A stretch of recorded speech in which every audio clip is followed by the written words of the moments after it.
ganito yung lagay ng panahon ngayon dito sa Metro Manila guys. Tingnan nyo naman ang lakas ng ulan. At marami, may kasama pang paglakas ng hangin. Ayan o, tingnan nyo naman o guys.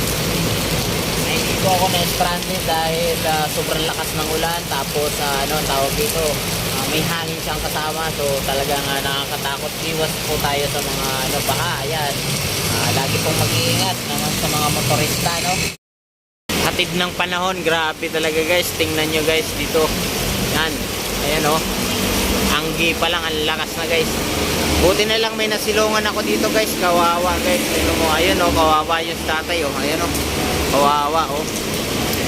Yung isang homeless guys, kawawa. Oo, malalamig na ang panahon. Doon siya naabutan ng grabe.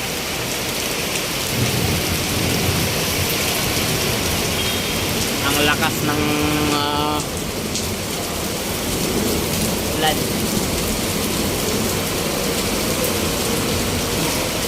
Ingat-ingat lang mga idol sa ayan, sa biyahe, lalo na yung mga bumabiyahe kahit umuulan. Dito tayo naabutan guys. Ang pa lang ayo, grabe.